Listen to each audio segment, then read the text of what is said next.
है, इस पानी को पीकर तू प्यासा होगी, जो मैं पानी आपको देता हूँ इसे पीकर तू कभी भी प्यासा नहीं होगी। तो मेरे प्रियो, उस पानी को मांगिए जिस पानी को पी के कभी हम प्यासा न होए, और उस रोटी को मांगिए जिस रोटी को हम खा के तृप्त होए और हमें कभी भूख ना लगे। सच में मेरे सभी को जय मसीह की। परमेश्वर आप सभी को आशीष दे। मैं आप सबको कुछ कहना चाहती हूँ प्रार्थना के विषय में। हम किस तरह से प्रार्थना जीवन को बिता सकते हैं, क्योंकि हमारे जीवन में प्रार्थना जीवन हमारे मसीह जीवन में प्रार्थना जीवन बहुत ही महत्वपूर्ण है। इसलिए मैं आप सभी को कहना चाहती हूँ कि हम किस तरह से परमेश्वर के से बने रहें, क्योंकि परमेश्वर कहता है दिन या रात मुझ पर ध्यान किए रहना। और परमेश्वर यीशु मसीह भी जब उसके चेलों को प्रार्थना करने के लिए कह रहा था, मत्ती का हम देखते हैं, मत्ती का शायद मत्ती का 20 का 17-20 का जस्ट वेट, सॉरी, मत्ती का 26 का हम 41 पद में 41 पद में हम देखते हैं, जागते रहो और प्रार्थना करते रहो कि तुम परीक्षा में ना पड़ो। आत्मा तो तैयार है परंतु शरीर दुर्बल है। तो यीशु मसीह खुद कह रहा है उसके चेलों को कि प्रार्थना करो, नहीं तो परीक्षा में पड़ोगे। सच में अगर हम प्रार्थना नहीं करते तो हम परीक्षा में पड़ जाते हैं, लेकिन हमें परीक्षा से बचने के लिए हमें प्रार्थना करना है। अगर हमारे जीवन में अगर परीक्षा आ भी जाए ना, फिर भी हम स्ट्रॉन्ग खड़ा रह सकते हैं प्रार्थना के द्वारा, ये सब आप सबको पता है। तो इसलिए मैं आपसे दुआ प्रार्थना करती हूँ कि आप लोग भी प्रार्थना जीवन को बिताने के लिए प्रार्थना जीवन बिताए, ताकि आप भी परीक्षा में ना पड़े। परीक्षा आए भी तो आप लड़ सकते हैं वचन के द्वारा, प्रार्थना के द्वारा। तो क्योंकि हम वचन जब पढ़ते हैं तो हमारे जीवन में हम बहुत ही सीख पाते हैं कि हम किस तरह से हमें हालातों में चलना है बोल के। अगर प्रार्थना हम अगर नहीं करते हैं तो हम परमेश्वर का जो शक्ति और सामर्थ को हमारे जीवन में महसूस नहीं कर सकते हैं। इसलिए मैं आप सबसे दुआ करती हूँ कि आप लोग सब दुआ में जीवन को बिताए, निरंतर प्रार्थना में जीवन को बिताए। तो आप कहते हो मुझे निरंतर प्रार्थना में जीवन, हम तो काम करते हैं, किस तरह से हम निरंतर प्रार्थना में जीवन को बिताए रहे, दिन रात किस तरह से हम प्रार्थना करें। तो मेरे प्रियो, मैं आप सबसे कहना चाहती हूँ, आप जब काम में जाते हो तो आपका मन तो खाली होता है ना, तब मन में बातें करें। जब घर में आप कुछ समय अगर है आपके पास तो आप बंद कमरे में जाके घुटने टेक परमेश्वर से बातें करें। आप कहते हैं तो प्रार्थना करें, मैं किस चीज़ के लिए इतना प्रार्थना करूँ, क्या क्या चीज़ के लिए प्रार्थना करूँ।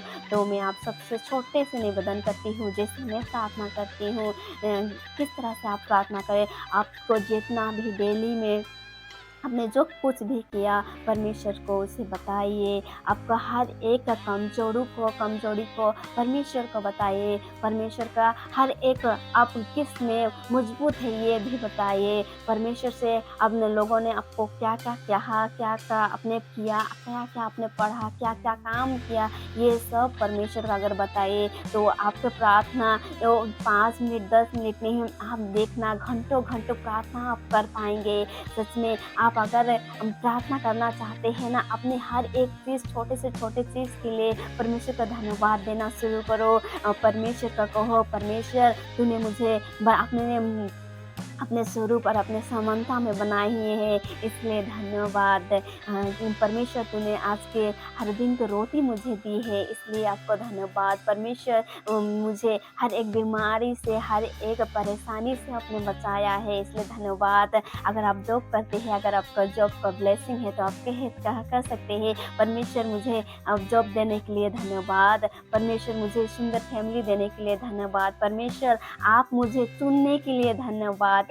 ये सब परमेश्वर से हर एक एवरीथिंग बात परमेश्वर को आप बता सकते हैं। यही तो है प्रार्थना। परमेश्वर से प्रार्थना प्रार्थना करने का मतलब है पर हम एक दूसरे से बात करना। तो हम परमेश्वर से बात करते हैं, क्योंकि यही इसी को हम कहते हैं प्रार्थना की हम प्रार्थना। तो हम जिस जिस तरह से लोगों से घंटों घंटों बात कर सकते हैं, तो परमेश्वर से क्या हम घंटों घंटों बात नहीं कर सकते हैं? अवश्य कर सकते हैं, लेकिन हमें हर चीज़ को बताना का ज़रूरत है कि परमेश्वर से हम बात करें। सच में अगर परमेश्वर से अगर बात करोगे ना, आप लोगों को किसी की भी ज़रूरत नहीं होगी। जैसे मुझे सच में मेरे गवाही में बताती हूँ।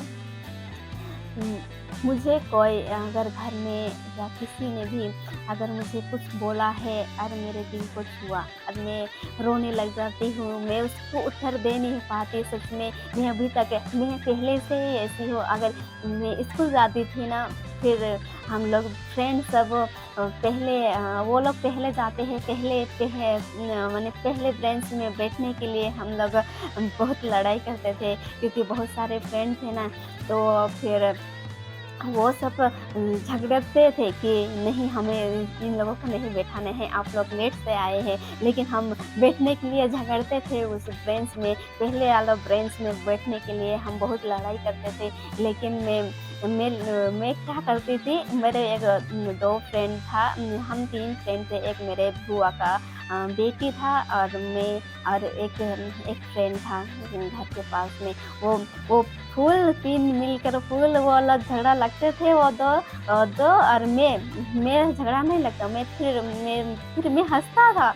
मैं कैसा था पता नहीं, मैं आज तक किसी को झगड़ा लगने के लिए मेरे जीवन में ये सब आता ही नहीं है। मुझे हँसी आती है, नहीं तो कोई कुछ बोल दे तो मैं रो पड़ती हूँ, इस तरह से।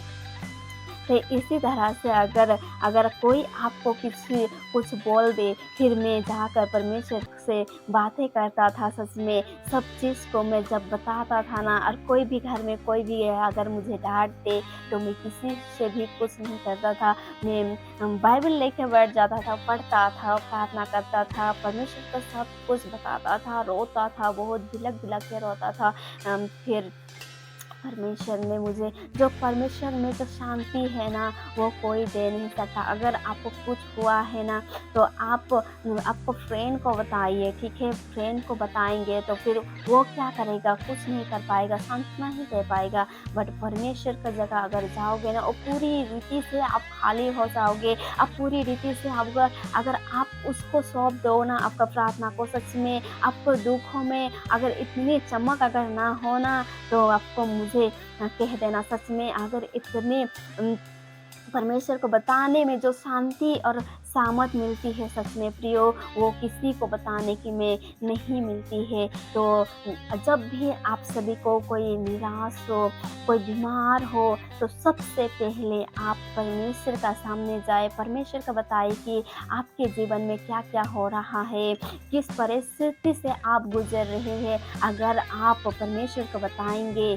तो परमेश्वर आप सबको वो उस रास्ते पे चलने के लिए शक्ति और सामर्थ को प्रदान करेगी, सच में। और वो आपको सांत्वना भी देगी, सब कुछ देगी परमेश्वर, लेकिन आप उसमें बने रहिए और विश्वास कीजिए। विश्वास के द्वारा हमारा प्रार्थना मरा हुआ है, डेड हुआ है।